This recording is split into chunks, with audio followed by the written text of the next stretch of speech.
Well, we have had an excellent conversation.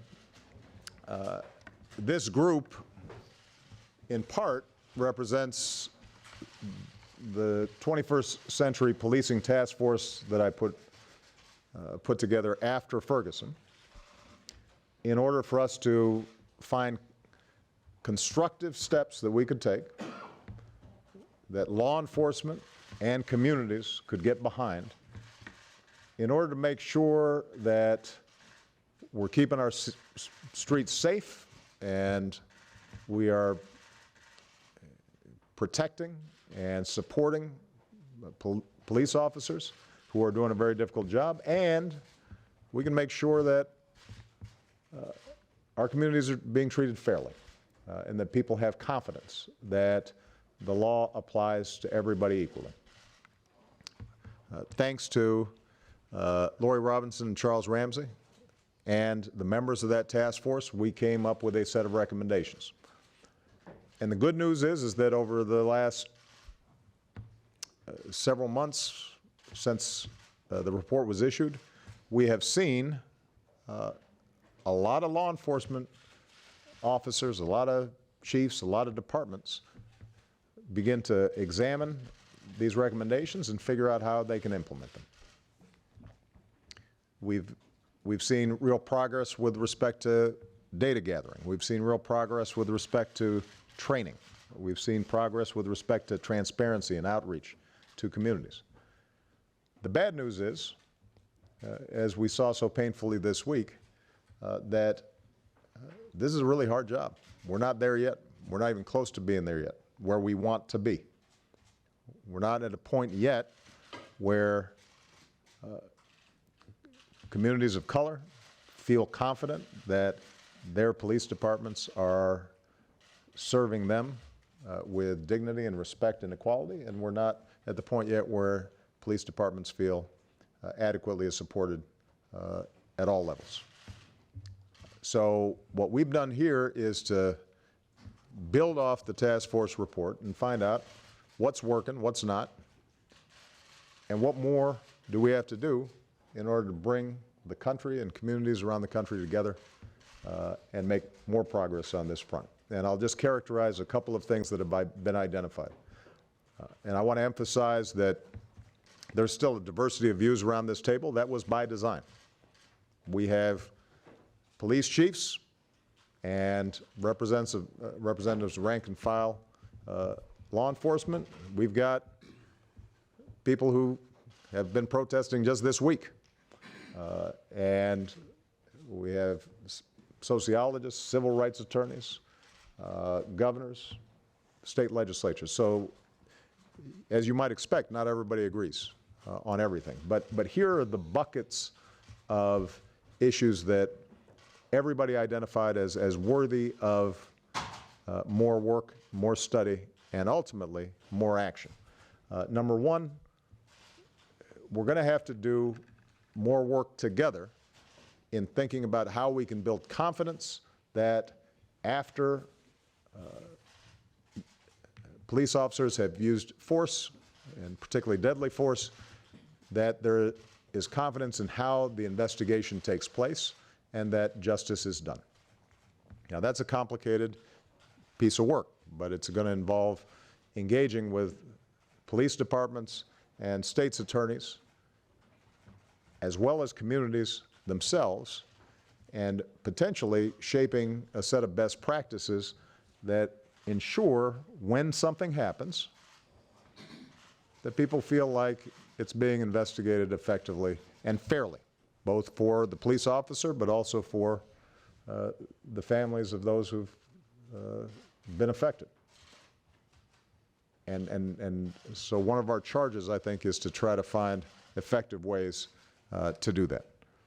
Second is continuing work on working with police departments around training, which we emphasized in the initial task force, but also hiring, recruitment. And one of the themes that came from a number of people is how do we support police officers not just in terms of eliminating bias, but also dealing with the stresses and strains of the job so that they have the capacity to interact with communities and de-escalate more effectively. Are there ways for us to resource that? So that was bucket number 2. Third is data. Although we put forward a data initiative that is beginning to gather information about what's happening in police departments so that they can do a better job managing their force and ensure that what they're doing is effective, and so that communities can feel confident that they know what's happening with police forces. Generally speaking, police departments, sheriff's departments, law enforcement, offices around the country either don't have good data collection or it's just in a form that people can't use. Now, I don't necessarily fault all the departments on that, because I know here in the federal government, with all the resources we have, it has been really hard to just get our data systems and IT and all that set up. Some of you may remember we had a little problem with my healthcare initiative when it came to data and computers and so forth. So imagine if you've got a small county, small budget, they've got old computers, they don't know how to work systems. But this is an area where we think we can actually make real progress, is to help departments all across the country to put their data in a way that they can use, but also creates greater systems of accountability. And so we understand what happens. And one of the encouraging things for me is that this is an area, when I was a state legislature, I was able to work with the Fraternal Order Police and the state police organizations, as well as activists, to create a racial profiling bill that gathered data and allowed law enforcement to identify where do they think there's a problem. And because of that cooperation, we've seen improvement in Illinois around these areas. And that's something that I think we all have to spend some time thinking about.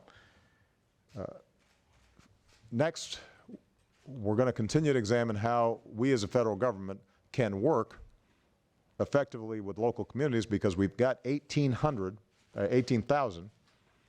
different law enforcement entities.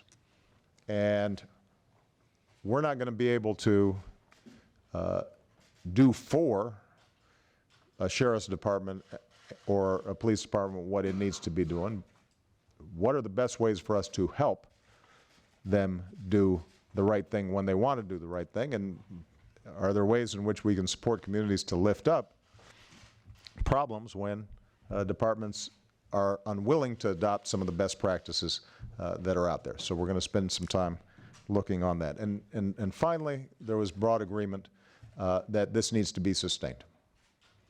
I didn't hear anybody around this table suggest that this problem is going to be solved overnight, because the roots of the problems we saw this week date back not just decades, they back centuries. There are cultural issues, and there are issues of race in this country, and poverty, and a whole range of problems that will not be solved overnight. But what we can do is to set up the kinds of respectful conversations that we've had here, not just in Washington, but around the country, so that we institutionalize a process of continually getting better and holding ourselves accountable and holding ourselves responsible for getting better.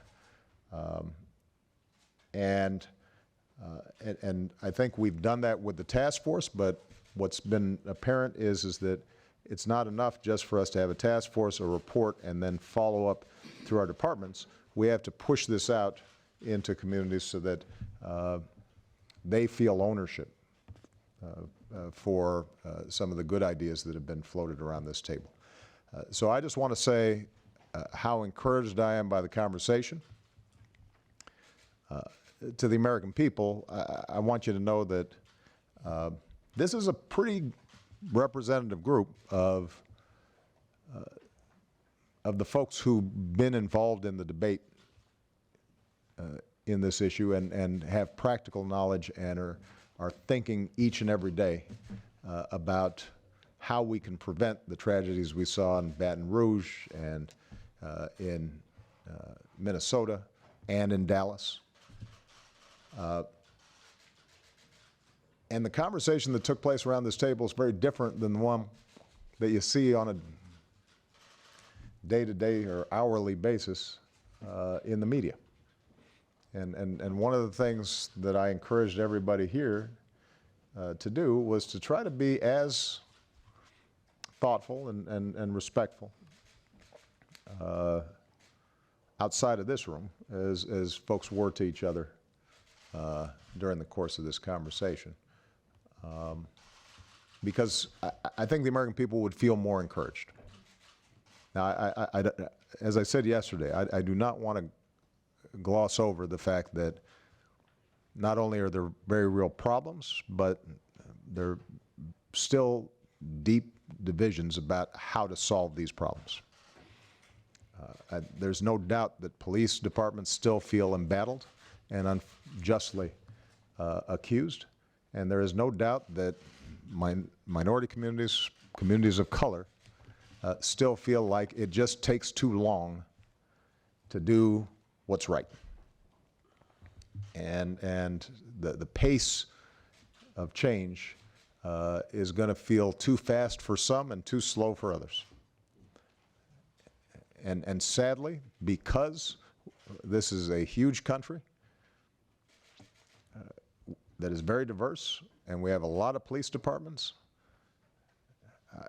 I think it is fair to say that we will see more tension in police, between police and communities this month, next year, and for quite some time.